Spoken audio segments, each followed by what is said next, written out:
Mtazamaji wa TBC2, bado tupo katika viunga vya Bunge la Jamhuri ya Muungano wa Tanzania. Kulia kwangu nina mbunge wa jimbo la Mlalo, Rashid Shangazi. Pengine atueleze ni kwa namna gani ameweza kupambana katika kipindi cha miaka mitano yale yote yaliyofanywa jimboni kwake. Habari ya kwako mheshimiwa mbunge? Ni njema, nashukuru sana.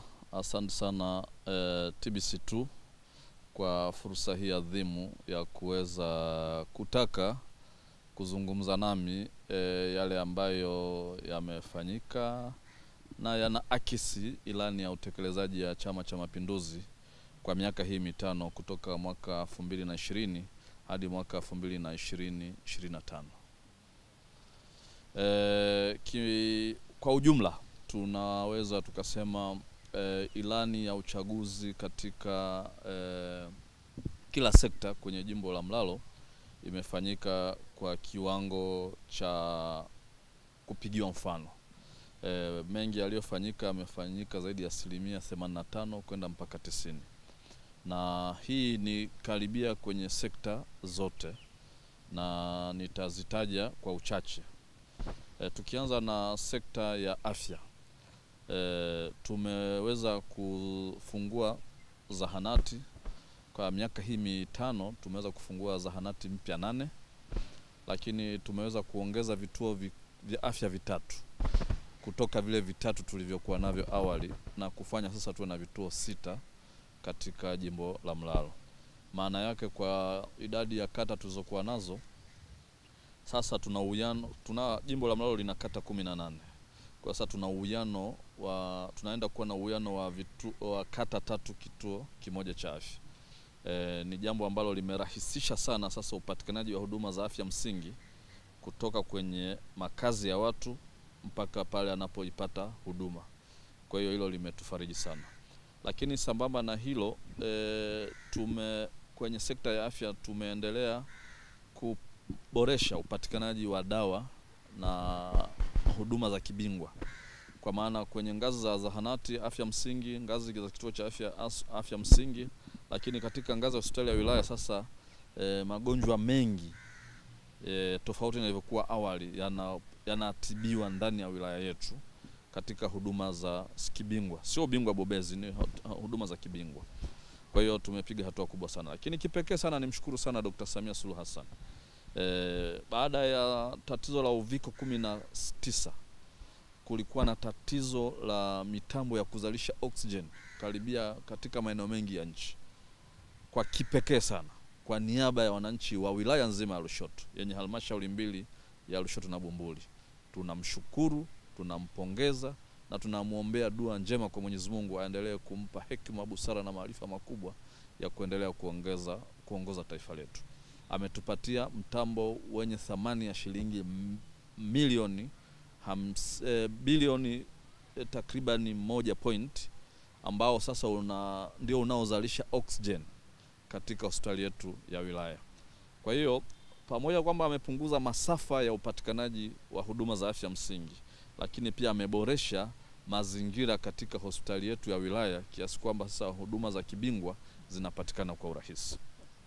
Lakini tukiingia kwenye sekta ya barabara za vijijini, tunampongeza sana Mheshimiwa Rais alivyokuja na dhamira ya kuanzisha mamlaka ya usimamizi wa barabara za vijijini. Barabara hizi za vijijini zinapita katika maeneo yale ambayo wananchi wanazalisha. Huko nyuma wananchi walikuwa na majukumu ya aina 2. Jukumu la kwanza azalishe mazao, jukumu la pili abebe mizigo baada ya kuzalisha mazao kuyapeleka kwenye barabara kuu na kwenye baadhi ya maeneo ya masoko na magulio. Sasa Mheshimiwa Samia Suluhu Hassan katika jimbo la Mlalo katika kipindi hiki cha miaka mitano tumeweza kufungua barabara mpya ambazo hazikuwepo hapo awali 21 ambazo zinapita katika maeneo mbalimbali ya mashamba, kwa maana maeneo ya uzalishaji yanayomrahisishia sasa mkulima anapovuna mazao yake anaweka tu kwenye barabara, gari inabeba inapeleka kwenye gulio, kwenye soko ama nyumbani kwake. Hii maana yake nini? Maana yake ni kwamba kama zamani alikuwa akivuna gunia mathalani la viazi linagharimu labda bei ya soko ni 30,000, lakini 5,000 hadi 10,000 ilikuwa inaenda kwenye gharama za uchukuzi, ubebaji kwa maana. Lakini sasa kwa kuwa gari inafika pale shambani, hakuna gharama za ziada anazochangia. Kwa hiyo anapata ile 30,000 nzima kama ilivyo. Maana yake hapa sasa tunasema sasa kipato cha mwananchi kimeongezeka. Lakini sambamba na hilo, utitiri huu wa barabara 21 ambazo hazikuwepo na sasa zipo, umerahisisha maeneo ambayo mwanzoni yalikuwa hayasomani, sasa yanasomana. Maana yake kusomana kwao ni kwamba wanabadilishana bidhaa. Kwa hiyo kwa kufungua hizi barabara kwa jimbo la Mlalo, ameweza kutufungulia dunia kuwa na mahusiano ya kibiashara na wilaya ya Same, lakini pia na wilaya ya Korogwe, lakini hali kadhalika na wilaya ya Mkinga. Nitaeleza kwamba hapo awali bidhaa inayotoka Lushoto kwenda Mkinga ililazimika kwenda kwanza Tanga mjini, alafu ndio iende Mkinga.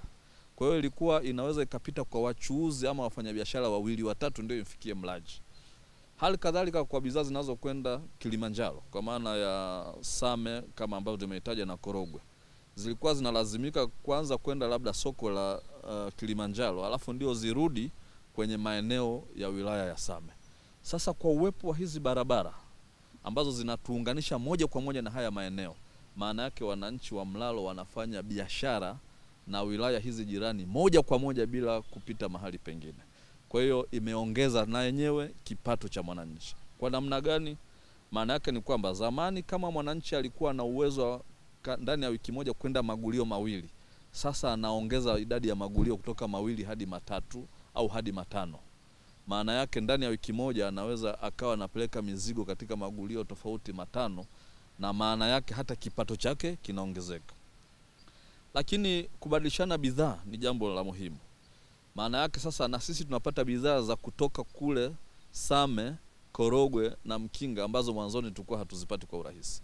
Kwa mfano, sisi Lushoto hatuna mito mikubwa inayozalisha samaki, hatuna mabwawa makubwa yanayozalisha samaki, lakini Same wanayo mabwawa ya samaki, Kalimawe, Nyumba ya Mungu na kadhalika. Kule sasa samaki wabichi wanakuja moja kwa moja kwenye jimbo langu kwa muda usiozidi nusu saa kutoka Same kuja jimboni. Ni wastani wa kilomita 38 wako jimboni kwangu. Maana yake sasa watu wa Mlalo wanapata samaki wabichi kwa muda wote, ambao sasa unawasaidia kuongeza madini chuma ambayo kiafya yalikuwa na athari kuwa na wakifikisha umri fulani miguu inachoma moto na kadhalika na kadhalika. Kwa hiyo utaona kwamba ni mapinduzi ya barabara ndio yaliyoleta neema yote hii. Lakini kubwa kuliko ni kwamba tulikuwa na barabara moja peke yake inayoingia katika wilaya ya Lushoto kutokea Mombo, Soni, Lushoto, Korogwe, kutokea Korogwe. Lakini sasa tuna barabara inayotoka Mkomazi Korogwe kuja Umba kupandisha Hekcho kuja mpaka Manolo. Hii ni barabara ambayo haikuwepo. Lakini tuna barabara nyingine ya kutoka hiyo Mkomazi unakuja mpaka Mnazi unapandisha kwenda Mtae. Hizi zote zinaingia jimboni bila kupitia Lushoto. Maana yake tunapopata changamoto katika barabara kubwa ya Mombo, Lushoto, Mlalo ama Mtae, tuna barabara mbadala ambazo hapo awali hazikuwepo. Hii ni sekta ya pili ambayo ina mapinduzi makubwa, na tunaunga mkono jitihada hizi mahususi kabisa za Mheshimiwa Rais. Lakini eneo lingine ambalo tuna uwekezaji mkubwa ni kwenye sekta ya elimu. Sisi tuna jiografia yetu ni milima ambayo kutoka eneo moja kwenda lingine wakati mwingine ni inakugharimu uzunguke katika majabali na mabonde kufika. Tumeanzisha shule shikizi ndani ya kipindi hiki cha miaka 12 na sasa hivi ni shule kamili za msingi na zimesajiliwa. Lakini hali kadhalika tumeanzisha sekondari 5 ambazo hazikuwepo, pamoja na zile ambazo Mheshimiwa Rais ametuletea sasa zimeongeza idadi kutoka shule zilizokuwepo hapo awali 28, sasa hivi tunazo sekondari 33. Maana yake tuna kata 18. Ni almost tunakwenda kwenye wastani wa kila kata kuwa na sekondari 2. Hii maana yake nini? Imepunguza umbali wa mwanafunzi kupata elimu, kutembea umbali mdogo sana kuifuata elimu. Lakini imesaidia pia kupunguza mzigo kwa wazazi ambao walikuwa wanalazimika kuwaweka watoto katika hosteli na kuwalipia gharama za ziada ili waweze kujikimu. Mathalan, katika tarafa ya Umba, kata ya Mnazi, shule ya sekondari Mkundi M iliko kijiji cha Mkundi Mbaru na Mkundi Mtaya vilikuwa viko umbali wa kilomita 23 mpaka Mnazi, ambapo lazima mtoto akae pale pale Mnazi apatiwe hosteli ili aweze kupata elimu. Sasa hivi anasomea pale pale Mkundi M. Lakini katika kata ya Malindi, sekondari ya Makose ni umbali wa kilomita 12 kutoka kijiji cha Makose hadi kijiji cha Mtumbi. Hawa watoto walikuwa wanatembea. Kwa hiyo kwenda na kurudi kwa siku walikuwa wanatumia kilomita 24. Akili inachoka hata kabla hajafika shuleni. Sasa hivi wanapata elimu pale pale Makose. Kijiji cha Kingho, kata ya Lukozi, hivyo hivyo alikuwa anatumia kilomita 13. Kwenda 13, kurudi 13, jumla 26. Sasa hivi wanasoma pale pale Kingho na wanapata elimu yao. Kijiji cha Ngelei walikuwa na kwenda kijiji cha Goka ambako wanaitafuta elimu kwa kutembea umbali wa kilomita 9. Kwenda 9, kurudi 9, 18. Sasa hivi wanapata taaluma yao katika eneo lile lile la Ngelei. Hali kadhalika pale kata ya Sunga, maeneo ya Mtindili, maeneo ya Malingo, hawa walikuwa wanatembea umbali mrefu wa kilomita 7 kuja mpaka Sunga sekondari. Sasa wanapata elimu yao pale. Lakini sambamba na hiyo, uboreshaji wa jumla wa maeneo ya utoaji wa huduma za elimu, maabara, maboma ya madarasa, miundombinu wezeshi ya elimu imeboreka kwa kiasi kikubwa. Tunamshukuru sana Daktari Samia Suluhu Hassan. Ombi letu kwake tu ni kwamba sekta hizi mbili za afya na elimu bado zinakumbwa na uhaba mkubwa wa watumishi. Tunamuomba, tunajua kwamba tuna deni naye, na Oktoba tutatiki kwa 100% kwenye jimbo la Mlalo. Atakaporejea kwenye mamlaka yake, basi eneo hili la utumishi la watumishi sekta ya afya na elimu tunamwomba alipe msukumo mkubwa zaidi, kwa sababu tunaamini pia kwamba miradi mingi ya kimkakati atakuwa ameikamilisha ama imefikia nusu ya ukamilifu. Kwa hiyo baadhi ya mapato ya serikali sasa tunaweza tukaelekeza katika maeneo haya mengine ya kuhakikisha kwamba huduma hizi za msingi zinawafikia wananchi kwa ukaribu wake. Lakini eneo lingine ni sekta ya nishati. Jimbo la Mlalo lina vijiji 78, vyote vimefikiwa na umeme. Lakini lina vitongoji 595. Vitongoji, 75% ya vitongoji hivi vimeshafikiwa na umeme. Viko vichache ambavyo havijafikiwa na umeme, na vingi katika hivi vichache, si vingi, vichache katika hivi ninavyovitaja kama vichache, vina miundombinu ya shule za msingi. Kwa mfano, kitongoji cha Mhindulo kilichoko kijiji cha Wangwi kata ya Mbaramo, kitongoji cha Ngwaru kilichoko kijiji cha Mazinde kata ya Mngalo, kitongoji cha Kwezamo kilichoko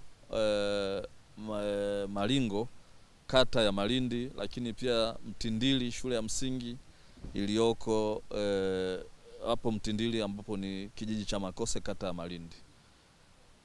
Vitongoji vya aina hii ambayo vina miundombinu, na kitongoji cha Futi kilichoko kata ya Mtaya kijiji cha Mti, kwa maana kwamba vyote hivi ninavyovitaja vina shule za msingi, pamoja na kitongoji cha Kishumai kilichopo kata ya Mngaro kijiji cha Kikumbi. Hivi vyote ninavyovitaja ni vitongoji ambavyo vina shule za msingi. Kwa hiyo tuna shule za msingi 8 ziko katika vitongoji ambavyo bado havijapata nishati ya umeme. Ni matarajio yetu kwamba kwa bajeti tunayokwenda kuipitisha Jumanne tarehe 24 inakwenda kukamilisha ukamilifu katika vitongoji hivi, ili hawa watoto wanaotoka katika maeneo haya waweze kufaidika na elimu, lakini pia wafaidike na nishati hii, lakini wafaidike pia na sayansi ambayo inafundishwa, ili waweze kufanana na watoto wa maeneo mengine. Kwa hiyo eneo la umeme tumefanya vizuri. Changamoto ni hayo maeneo machache ambayo nimeyataja kwa kipaumbele, kwa maana yana miundombinu ya shule, yana miundombinu ya nyumba za ibada, kwa sababu ukishaona pana shule, tambua pana kanisa, tambua pana msikiti, tambua pana jamii inaishi hapo. Kwa hiyo wote hawa kwa pamoja wanahitaji nishati ya mwanga, ili na wenyewe waweze kuangaziwa na mema mengi ambayo daktari wetu Samia Suluhu Hassan ameendelea kuyafanya katika nchi yetu, lakini kwa upekee katika jimbo la Mlalo. Sekta nyingine ni sekta ya kilimo. Tunampongeza Mheshimiwa Rais kwa mapinduzi makubwa sana ya kilimo ambayo amefanya hapa nchini. Ni takriban awamu yake yote hii tumekumbana na uhaba mdogo tu wa mwaka mmoja, ukawa na uhaba kidogo wa chakula, na haukusababishwa na sisi wenyewe, ni matatizo ya hali ya hewa. Lakini kwa maono aliyokuwa nayo ya kuifanya sasa ardhi ya Tanzania angalau kwa asilimia kubwa iwe katika umwagiliaji, tunaamini kwamba sisi tutakuja kuwa wazalishaji namba moja katika bara la Afrika. Kwa sababu sasa hivi siku ambayo Wizara ya Kilimo itaamua kuziweka takwimu zake sawa sawa, ninaamini kabisa kwamba hakuna ukanda ambao sisi hatupeleki chakula. Ni ukanda mdogo, ni kanda chache sana ambazo labda hatupeleki chakula, lakini sehemu kubwa ya Afrika katika mataifa 54 naamini kabisa kwamba zaidi ya mataifa 30 na kidogo sisi tunapeleka huduma za chakula. Kwa hiyo maana yake ni kwamba eneo letu la kipekee la kujidai ni eneo la uzalishaji wa kilimo, na kwa aina ya waziri wa kilimo tuliyempata, maono ya waziri, maono ya rais, lakini aina ya utekelezaji na ufuatiliaji wa waziri, tunaamini kabisa kwamba kama itampendeza Mheshimiwa Rais akamrejesha Hussein Mohamed Bashe kwenye nafasi ya kilimo tena katika serikali atakayoiunda baada ya Oktoba, ninaamini kwamba kilimo kitakwenda kushamiri zaidi, kwa sababu sasa tunaenda kwenye umwagiliaji, sasa tunakwenda kwenye mechanization, kwamba kilimo chetu sasa kitegemea mashine, kiondoke katika kilimo cha kujikimu cha jembe la mkono. Maana yake tunaongeza eneo la uzalishaji, tunakuwa na uhakika kwa sababu tutakuwa tunamwagilia, lakini tutakuwa tunatija kwa sababu viuatilifu na mbolea pia vimeondolewa ushuru ili tija iweze kupatikana. Maana yake ni kwamba tuna uhakika wa kuwavuta Watanzania watoke mijini waende vijijini, kwa sababu huku sasa ndio fursa za kupata kumiliki uchumi na kupata fedha zitapatikana kupitia kilimo.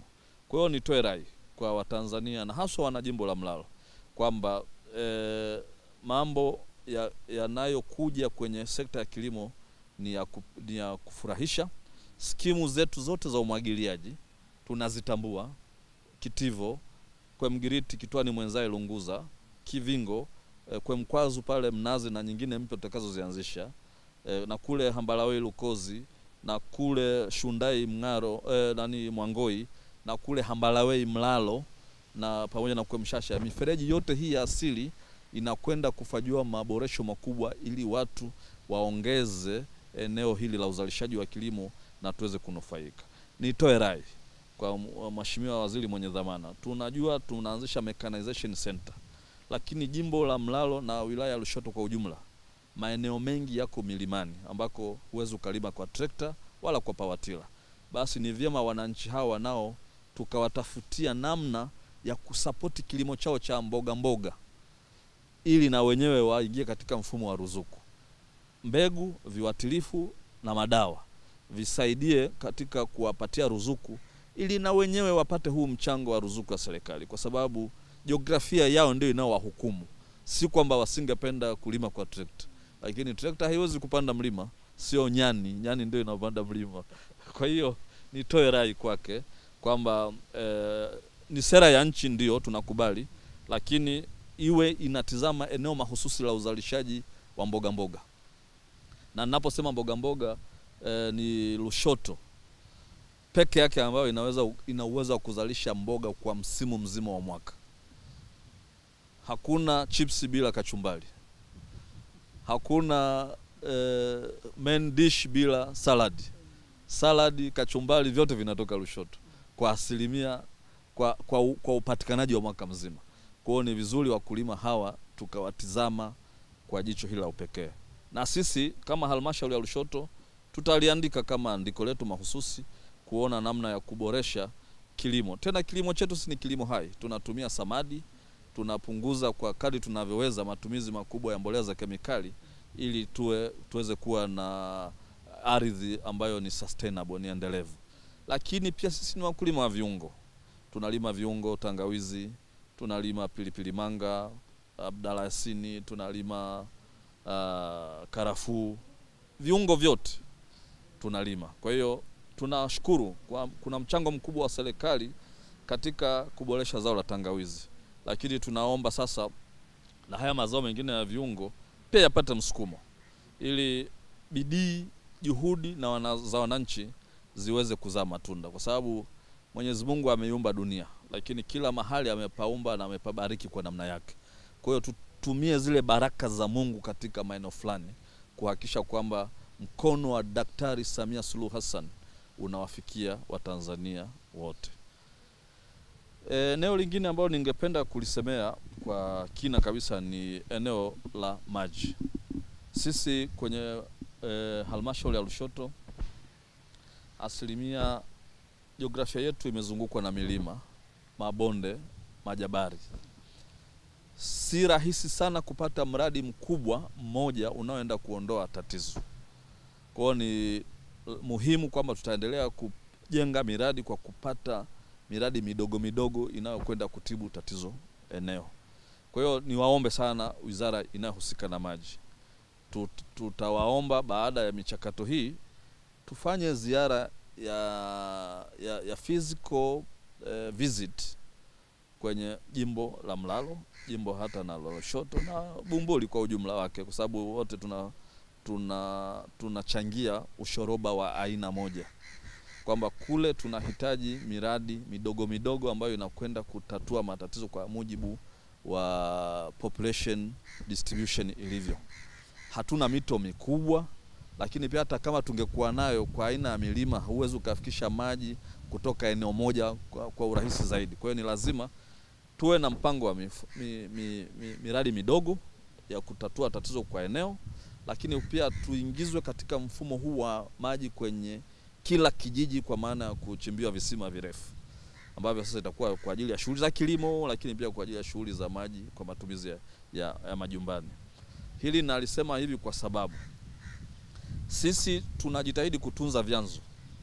Kwa hiyo vyanzo vya maji tunavyo, si vikubwa sana, lakini vinatatua tatizo kata mbili hadi kata tatu. Kwa hiyo ni vizuri tukawa na miradi inayosanifiwa kwa namna hiyo. Kwa hiyo wasituchoke, ni mpaka pale ile dhana halisi ya kumtoa mama ndoo kichwani itakapokamilika. Lushoto ni eneo kubwa sana ambalo linajishughulisha na mambo ya kilimo. Umezungumza hapa kwamba mboga, viungo mbalimbali. Ni kwa namna gani umekuwa ukiwatembelea vijana? Asante sana. Kama ambavyo nimetangulia kusema, vijana tumewagusa kwa namna mbalimbali, na haswa kupitia 10% ya mapato ya halmashauri 442. Vijana wana kundi lao, lakini kwa bahati mbaya mfumo ule ulisimamishwa kidogo takriban mwaka mmoja miwili kwa ajili ya kuboresha zaidi, na sasa umeboreka na vikundi vinaendelea kupata. Lakini mimi binafsi kwa jitihada zangu nimekuwa nikiwaunga mkono sana vijana kwenye miradi yao mbalimbali na kuianzisha. Kuna vijana mmoja ambao tumeweza kuwafikia, lakini kwenye vikundi, na nitataja kata 5 za mfano kama sehemu ya kutoa mfano. Kata ya Mnazi, vijana wa pale tuliwapatia crusher ndogo ya kuchakata kokoto yenye thamani zaidi ya milioni 8.5, ambayo ni crusher inatumia mashine ya diesel ambayo inachakata kokoto kwa ajili ya kikundi cha vijana. Kata ya Lunguza tuliwapa toyo ili ya kubebea mizigo. Hii ni kata ni mashuhuri sana kwa kilimo cha mpunga na kilimo cha mahindi. Kwa hiyo kutoa mazao kule mashambani ambako magari hayafiki, wanatumia ile toyo, gari pikipiki ile ya tairi 3 ya kubebea mizigo. Hali kadhalika kata ya Mngaro nimefanya hivyo, nimewapa toyo kwa ajili ya vijana kubeba mizigo kuleta katika makazi ya watu na kadhalika. Na ni miradi ya vijana ambao tumewapa waiendeleze, iwape tija na ibadilishe kipato chao. Lakini kata ya Lukozi, hapa tuliwapa mashine ya kufyatua tofali inayotumia umeme, inayoweza kufyatua tofali 4 kwa wakati mmoja, yenye thamani zaidi ya milioni 8.5. Naam, huyo alikuwa ni mbunge wa jimbo la Mlalo, Rashidi Shangazi. Baba, tumeweza kusikia yale yote yaliyofanyika jimboni kwake. Kutoka hapa jijini Dodoma katika viunga vya bunge, mimi ni Pius Nkanamu, TBC2.